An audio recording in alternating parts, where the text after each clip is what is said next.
Welcome to the Determined People podcast. We are committed to spreading encouragement, strength, and hope to a world in desperate need of it.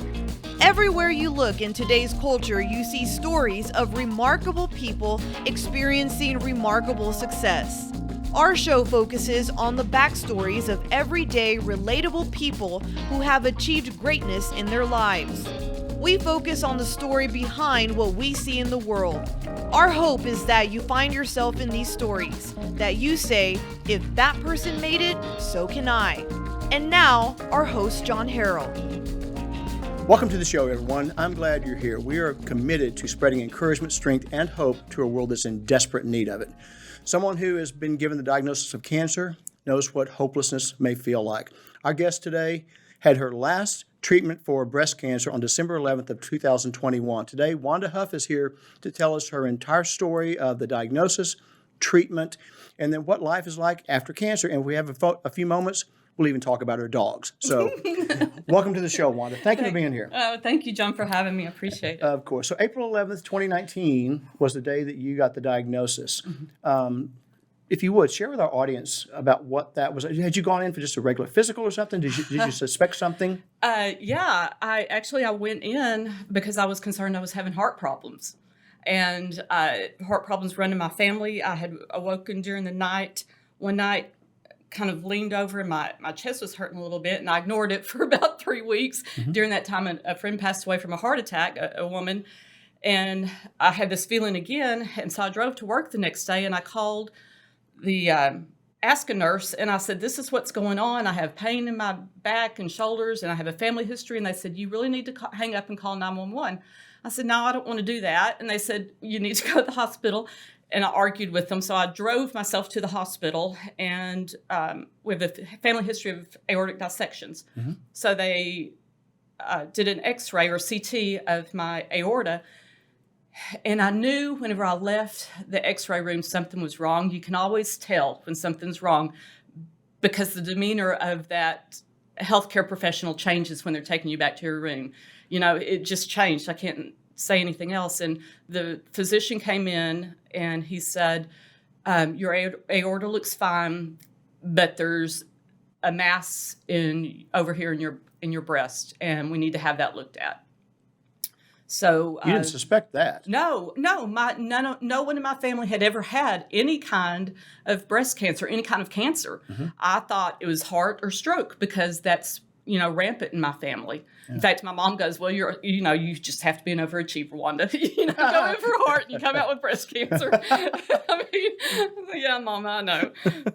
But when they told me, and they won't tell you right away, so they're doing all these. They have to do blood tests. They have to have an oncologist look at it. And they sent me over to have a mammogram done. And there's this huge mass. You can see something on it because you can see the screen. And mm-hmm. and the whole time you're just scared to death and you don't know what's going on. But they won't ever say the word, and the fear's building. And they called. In fact, I gave them permission, a friend of mine with me, and I said, tell her first because I don't want to be the first one to hear it. Mm-hmm. And it ended up on a Friday, and Sarah came over and said, the doctors called me. And then I called another friend, Robin, whose daughter had breast cancer. Mm-hmm. And Robin sat there with me, and Sarah said, it's high grade. It's, you have breast cancer. And I said, no, you don't I can't. That's not right.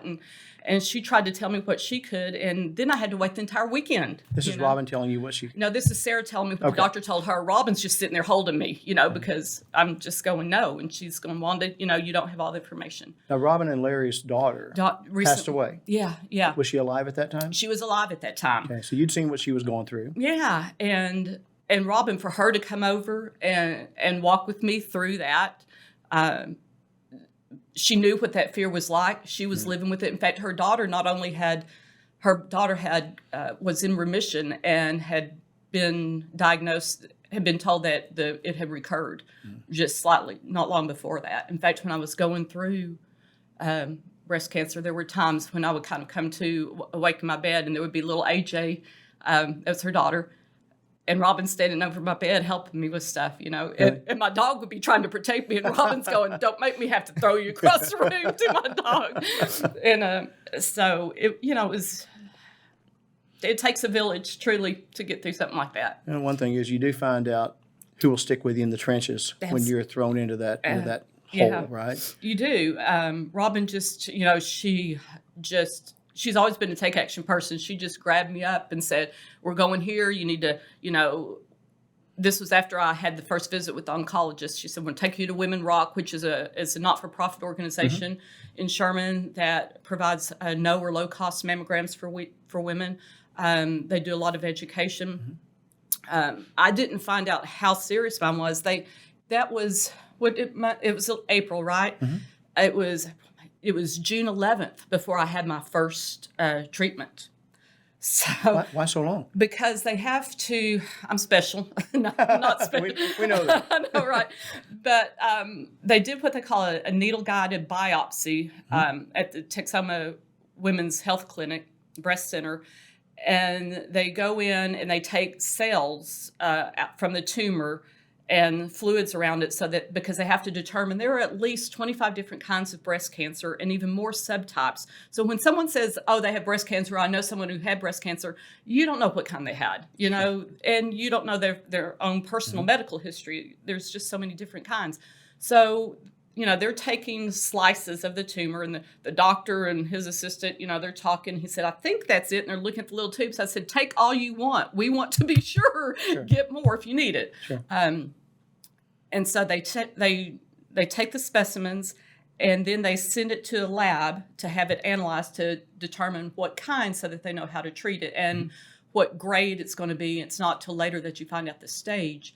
So they took it, they tested it in the lab, and it was inconclusive, so they had to send it to an outside lab to get another test, and still, I guess there were some questions about it. I didn't find out exactly what kind or the grade. They told me later. See, my first treatment was in June 11th, so about 2 weeks before that, they said mine is what's called triple positive, meaning it's hormone-driven.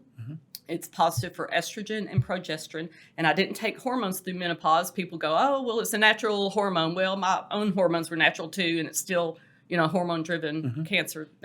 And it's also HER2, which is a protein, and that's what makes it more aggressive. So I'm sitting there, and Sarah went with me because you have to go to this education class where they tell you what they're going to put you through. And really, at this time, I'm just going, "I don't care, just do it.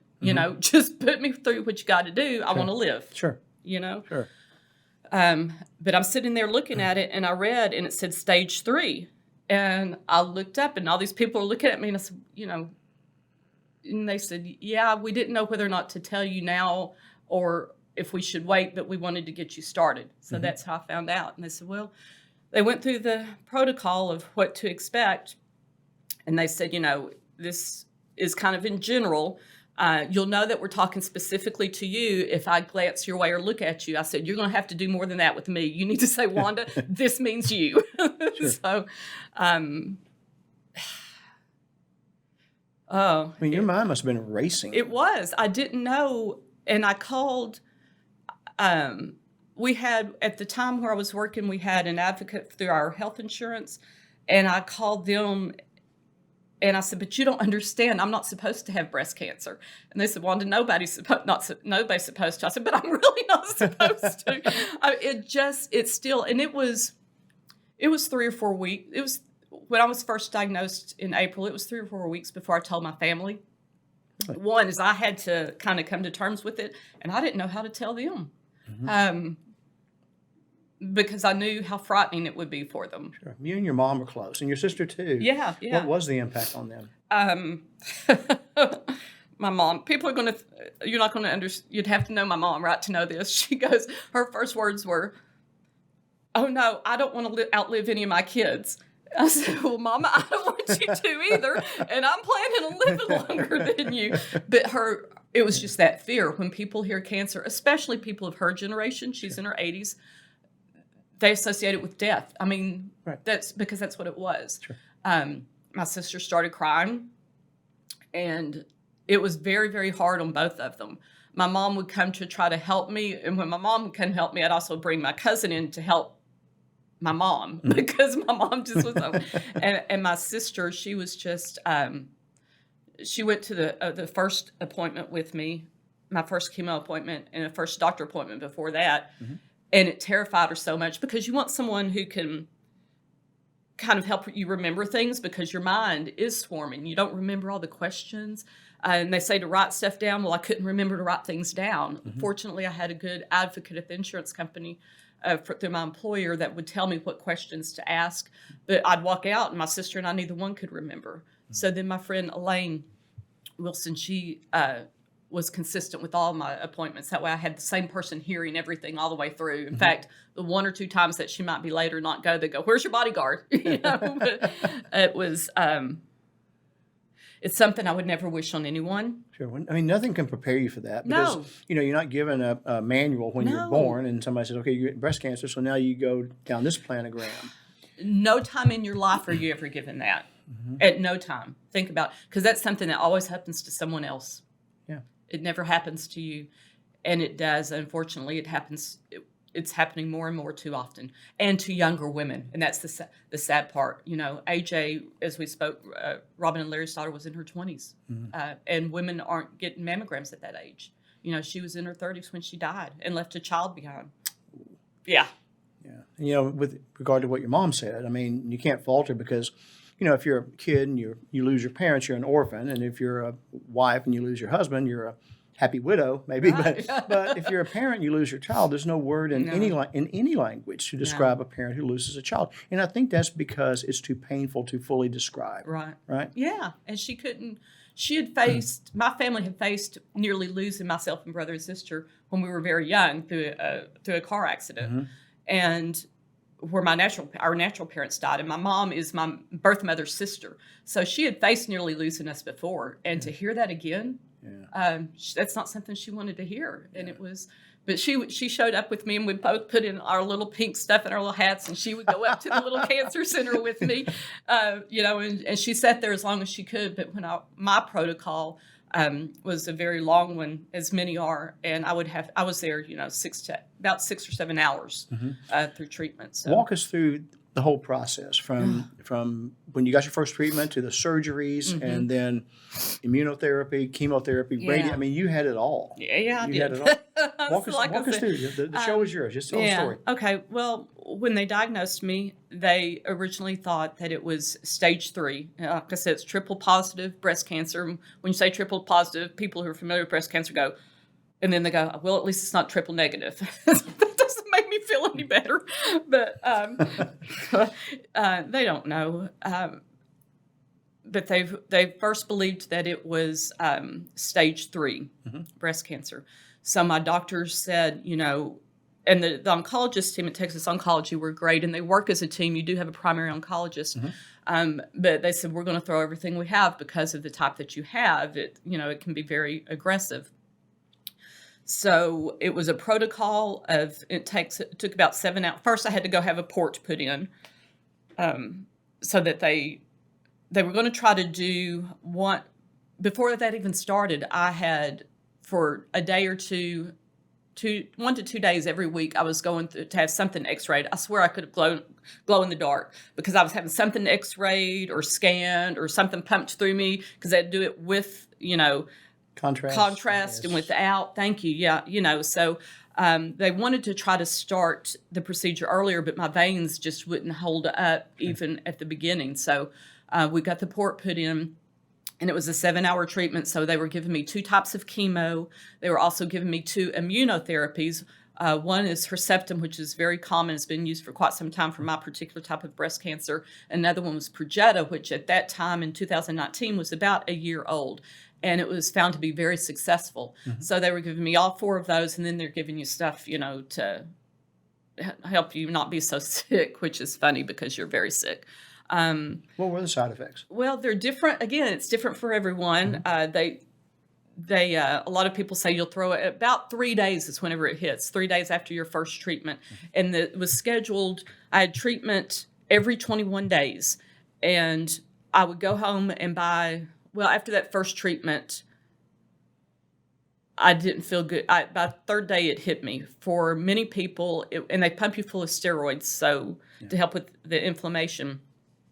For many people, they throw up. I never threw up, but I had diarrhea. In the directions, I hate that word, but we have to use it, right? Yeah. In the directions, it said, if you have diarrhea more than 8 times in one day, to call us, we'll give you another medicine. Well, mine never stopped. And so I would go in, I was so dehydrated, and they said, why didn't you call? I said, well, my directions said I couldn't tell when it was 8 times because it never stopped. I know that sounds crazy, but I was so focused on doing everything I needed to do to live that I wanted to make sure that I could count it right, Yeah. So, but by the time I had my second treatment, my hair was already falling out.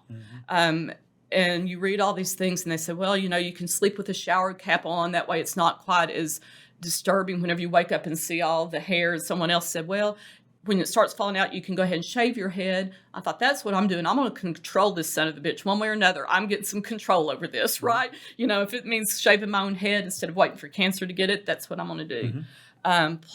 So I went through those. After my second treatment, I don't remember a lot during those 8 months. I was so sick. I would wake up. They were giving me any kind of medicine they had. I couldn't keep stuff down. People would come over and help me. I finally, half of Sherman probably has the key to my house because I couldn't get out of bed to let them in. People would come in and stay. My sister would try, but she was so scared she would just, because I looked horrible. You're kind of gray and, you just don't look well. And it scared her. My mom would come stay with me, and it was very frightening. It's very frightening for the family. I would try to go would just pass out. You had no strength or no energy. And I would just lay in bed and try to use my little wheelchair to get to the bathroom when I could make it. And people came over and helped, they just helped me. They would bring me stuff to eat or just come and talk and visit. So I had some kind of sense of normalcy a little bit.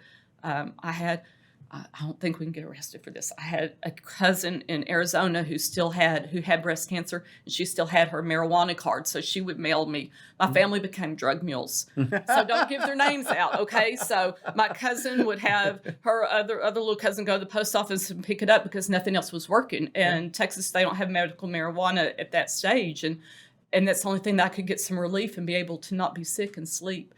And by the third treatment, and I was still first and second one, even somewhat of the third. I'd go in and I'd just talk to people. I thought, well, I'm going to make the best of it. So I'd wander around and I would talk to people. I drove, the nurses would go, would you please sit down? Or, just be quiet. Or, oh, just ignore her. Or, that's just Wanda, whatever, all those things that I hear. They didn't realize they couldn't get you to be quiet. They couldn't.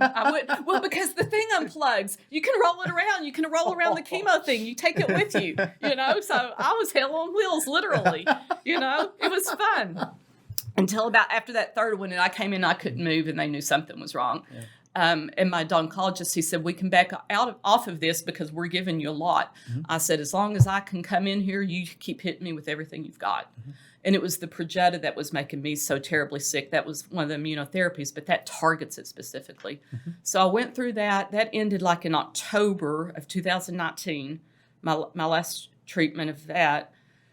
And I will say, the 2 treatments before that, I laid in bed and I had to think about whether I wanted to continue to go through it. Oftentimes people will take a break. They'll take a break from radiation. They'll take a break from immunotherapy. And oftentimes, from my research, people don't finish the immunotherapy protocols, but you finished it. Yeah, this was the chemo and immuno at this time.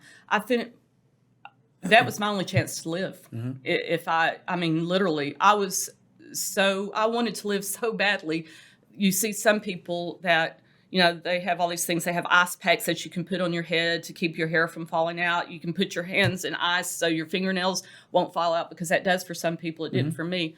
My thought was, because in theory, the cells will shrink up, and so the chemo doesn't hurt that part, and so your hair stays in. I thought, I want that stuff to go wherever it's supposed to go. I don't want to stop it from going any place. So I went through all of that, and that was in October, and then they have to give you 30 days to take a break, because we were racing for my life at this time based on what we knew at that time.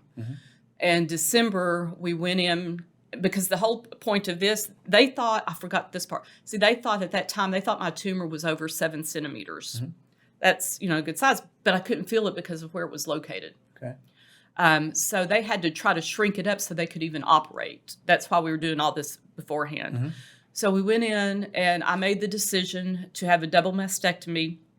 It's a very personal decision for every woman. Nobody can tell you what's right or wrong. It's something you have to go over with your doctors and then decide. But during this, my breast surgeon, she's at Baylor Scott White and McKinney, she was looking at the MRIs from my last mammogram, and she identified a mass, or what turned out to be a cyst in my left breast that they didn't see at first. So I said, no, I'm not going to risk it. At the time I was 60 or 61. I said, I don't want to go through this again. So I made that decision to have a double mastectomy. Now, what was that like recovering from surgery? Because you were extremely weak. Whenever I came out of that surgery to this day, my veins collapsed from all the chemo. So the vein that was feeding the painkiller had worn off. And when I came out of surgery, I just remember trying to start saying, this is the most horrific. And by that time they'd shot me up with something that knocked me back out. And evidently I was screaming in pain. My sister, my mom, they just had to leave the room. I was very weak. And you come home, but I was very weak that day. Again, don't bet against me, man. Never, never, ever bet against me. I'm scared of you. So, you don't need to be scared, especially if I like you. If you're move my back a friend. little bit. I know, right? So I woke up the next morning, and when you go in, before you go into surgery, you have the breast cancer surgeon who's going to be working on you, but then also the plastic surgeon, because I decided I was going to have implants. So you've got 2 different surgeons marking you up for their different marks, And I came out the next morning, and I kind of, after that little episode, I went back to sleep, and I wasn't conscious again until the next morning. And they said, well, the doctor will be in to see you later, and you can, if you feel better, you can leave later today. I thought, well, I feel okay. So I got up and started getting dressed, and the doctor came in. He said, what are you doing? I said, they said I can leave if I feel better. He said, hold on there. But I did go home that day. Painkillers wore off. All the medicine, they wore off. And I stayed pretty doped up, for a few weeks after that. I don't remember, because you come out and you have tubes and stuff all over you, or coming out of you, and drain tubes. And I since I'm single, I did a lot of that by myself because somebody couldn't be there all the time. Honestly, I would wake up, get sick, or cry. A lot of times I would just lay in bed and cry. And then just go back to sleep. The thought of my mom and sister and my uncles and cousins, my family, kept me going. I believed what my doctors told me is that, if I tried, and I believe it's like, actually I said, God, Jesus, Mom, Dad, I'm not ready to come see y'all yet in heaven. So, help me get through this. And so I would that's how I would get through the days. And I wouldn't go online and read stuff. I would not listen to other people unless they had experienced breast cancer themselves. And it was well-meaning, and thank you, people, I know you meant well, but I couldn't stand to hear what someone had heard that someone said, and whether it worked for them or whether it didn't. What I found through this journey is that women who have gone through this, you learn to walk with someone and to be there if they ask you questions, but you can't fix it for them and you can't tell them what to do. I've never had another survivor tell me what I should do or need to do. They just don't. So that was and by that time I had to go on leave of absence, of course, from work. I think I wasn't even able to work through my first treatment.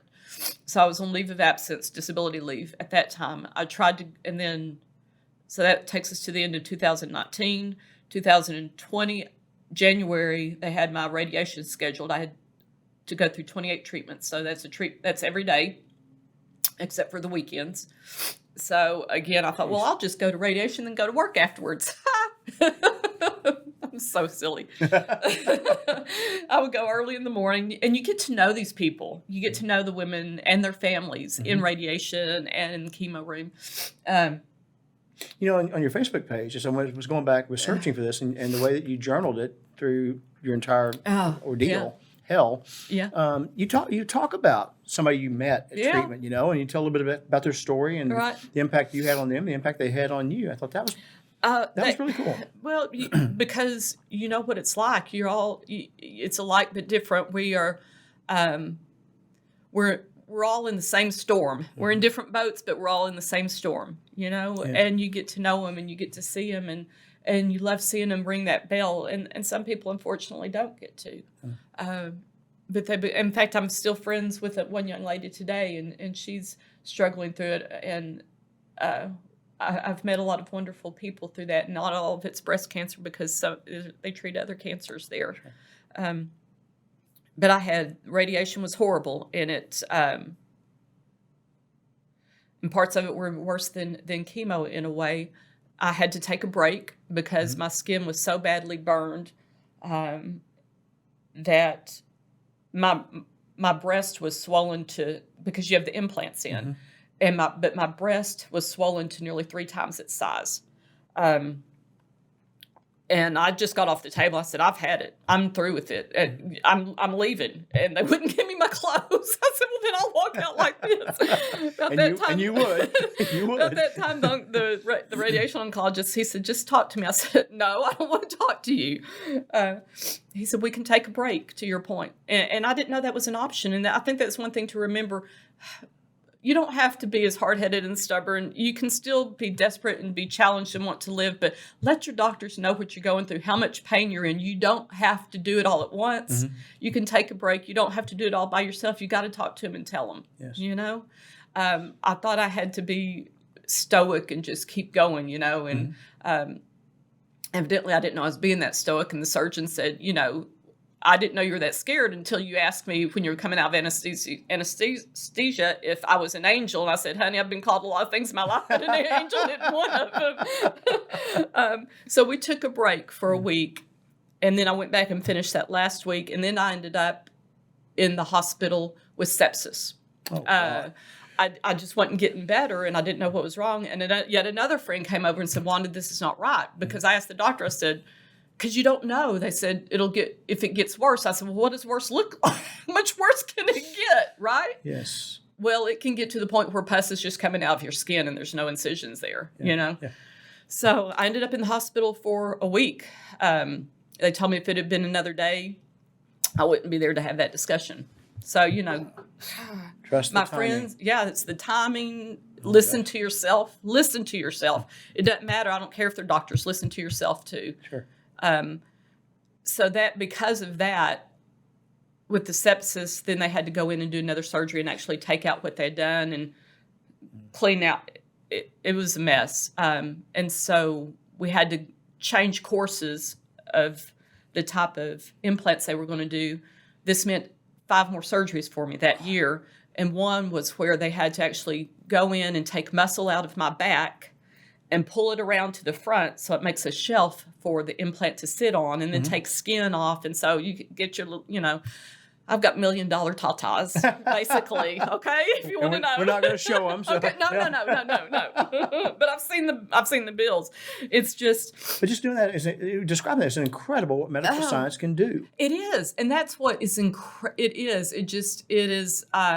It's amazing because when I looked at myself, I'm telling you, I broke down, and I've never been one of these where, my self-esteem was not on my looks or my breast or anything like that. Shoot, I didn't even grow breasts till I was like 35, I think, so I wasn't real used to them anyway. But you think you're not used to something. Well, it's true. You think you're not used to something, or it doesn't mean anything until you no longer have it and it's not a choice. And then you find out how much it does define you as a woman, or, and not to say it does for everyone, but it's part of you that's missing. It's an amputation. And you have to grieve that And the hair's loss. gone too. And the hair's gone, all of it. My dog still likes me though. Yeah. They lick my little head. Dogs are special like that. They are special. Yeah. But my friends did too. I've been so blessed. But that meant 5 or 6. So because of all those surgeries, and the thought that they can do that is unreal. Yeah. I mean, it is just amazing. Some talented people, very talented people. Like they told me, Wanda, it's never good to get breast cancer, but now is a much better time to get it than even 2 years ago. So for those 2 women, years. even I would have said that was 40, a but yeah. no, even 2 years, because there's that much advancement, especially with immunotherapy. So women and men, this affects men too. Sure. Not only because of your loved ones, but men do get breast cancer. Yeah, not as much, but they do. Yeah, but if you get it now, there's so much more that can be done. Mm-hmm. We now know that breast cancer can always come back at any time, but now people can live with it. More and more you can live with it longer, and it doesn't have to affect your life the way it did. Wanda, you mentioned 3 of your friends, Sarah, Robin, and Elaine, who really just got in the trenches with you and refused to give up. Right. I've talked to people that have had cancer that said that they had friends that avoided them. They thought they'd get it just by being around them. That's so silly. Yeah. Did you have that happen? I did some, but what I knew, and I knew this because I had a friend years ago who had ovarian cancer and lived with me while she was dying. And I didn't know this then, but that was to get me ready for not that I'm going to die, but to be able to face something that's hard for me and difficult and face it. And what I know today is some of those friends, it brings up too much fear, especially with women, that they may get it. And what will they do? How will they face that?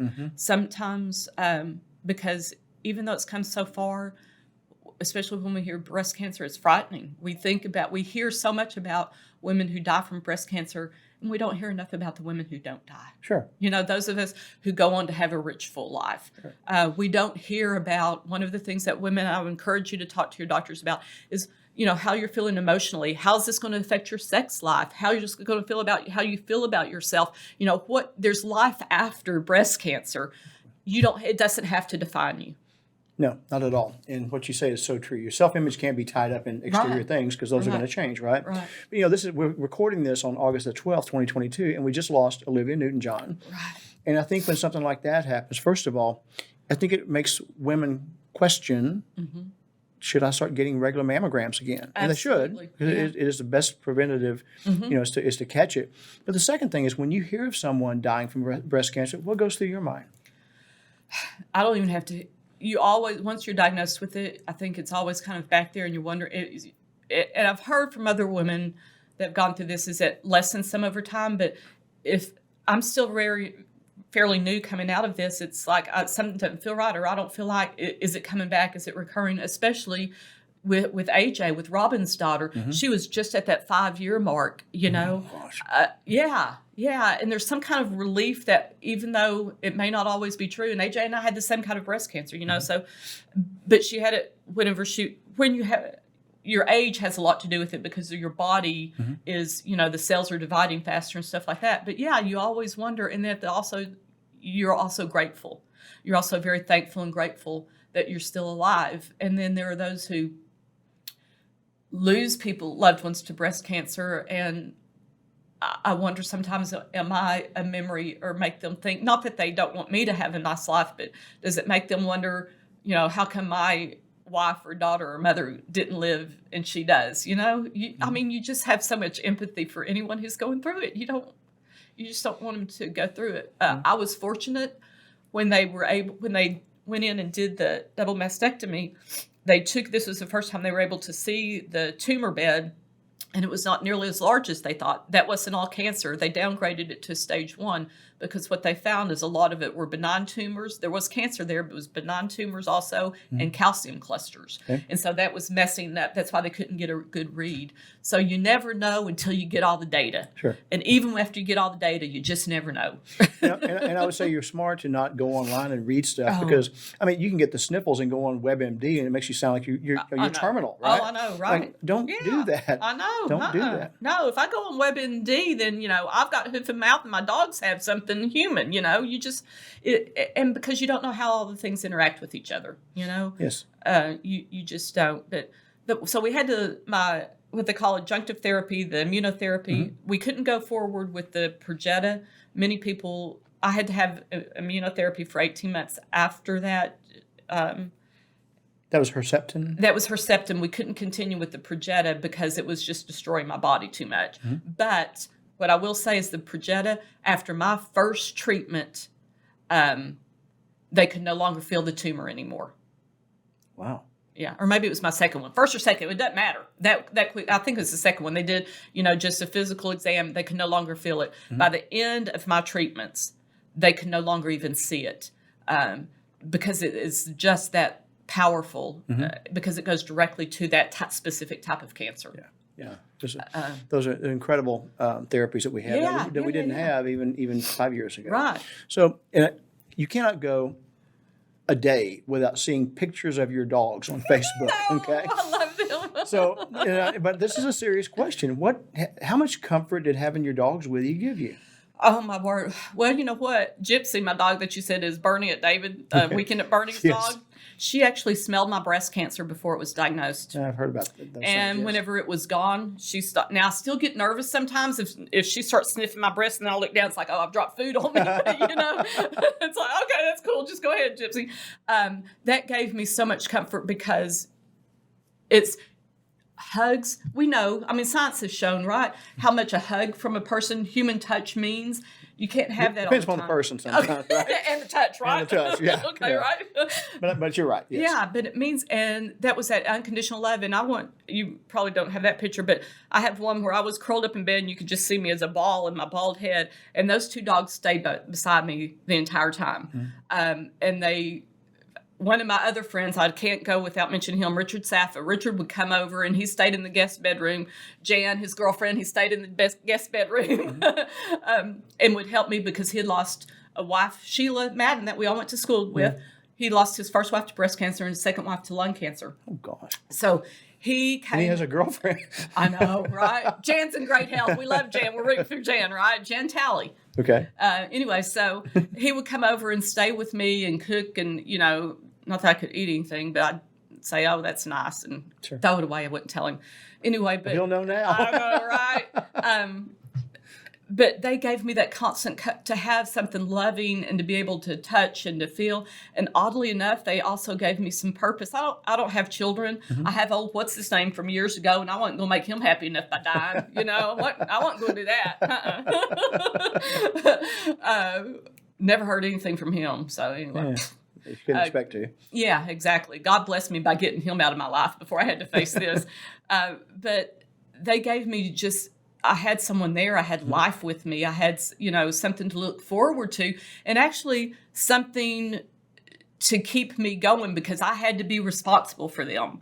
I'm one of these people that I like helping. I believe that our purpose here on this earth and life is to help others, to be of service to others. Yeah.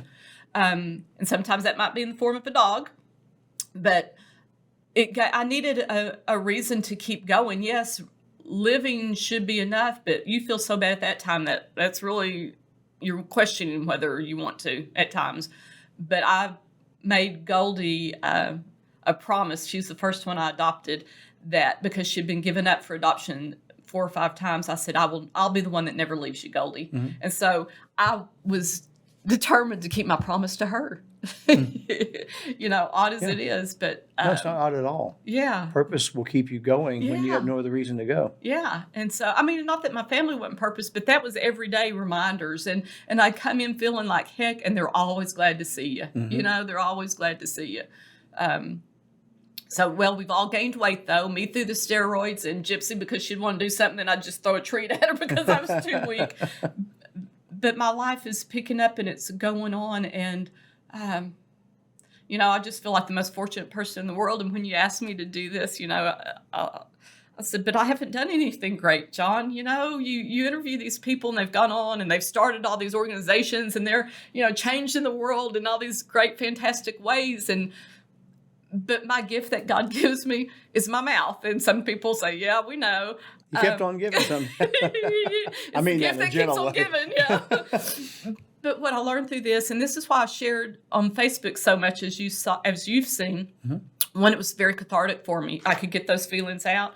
And if people were saying stupid stuff, because some people will, well-meaning, and some just plain stupid, I could just delete them or turn them off. I didn't have to listen to them anymore. But what I found is that there were so many women or family members that were afraid to speak up or didn't know what to say or what to do. And they've come back to me now and said, what did you do? How did you get through this? Thank you so much. Because And I believe in being positive. I believe in that. And I believe in staying positive. But I need to know that somebody has been to hell and made it back. Yeah. I don't need to just see everything's, butterflies and roses. I need to know that you can go through hell and keep on going, as they say, right? Yeah. And that's why I did it. I wanted people to know, and I've told people, because they'll say they don't know whether to share it. I said, you'll know if you should share it, but just know you're going to have to toughen up probably. And if you can't, if there's something you want shared, I'm tough now. I'll share it for you. I have audience members in over 100 countries. And views and listens in over, places from Russia to China to Iran, Saudi Arabia. I have no idea how they find it. And breast cancer goes all over the world. Of course it does. It's not secluded in the United States of America. So, but thank you for coming on and openly and willingly sharing your full story, because you'll give people hope. Yeah. And there is life after cancer, right? Yes. There is. There is. And it doesn't have to define you. It doesn't. It's just like, in business, and I say this because I've always been in business and a lot of manufacturing, the sum is, it's greater than all the individual parts. And our life is greater. As a person, we're greater than all those individual things that happen to us. We're a culmination of all of it. And it just makes us stronger and richer. And I get just tickled to death, thrilled to death over the littlest things. I love the day that I was able to complain about having to go to work on a Monday. That was such a gift, because for 3 years, I couldn't get up and go to work on a Monday. Yep. But one thing is I've talked to cancer doctors before, and they say that the thing that really separates the people that make it and don't is a fighting spirit. Yeah, well, you've got to be willing to fight. Yeah. And you did. Yeah. So be proud of yourself. We have a picture we're going to put But I in didn't screen. fight alone. No, you don't have to do it alone, people. Of course not. You lean on people and that's, let them be there for you, and you don't have to be. I had to tell them to hurry up sometimes because, I get in a hurry. We all do. We have a picture that we're going to put on screen here, but it's a picture of you ringing the bell.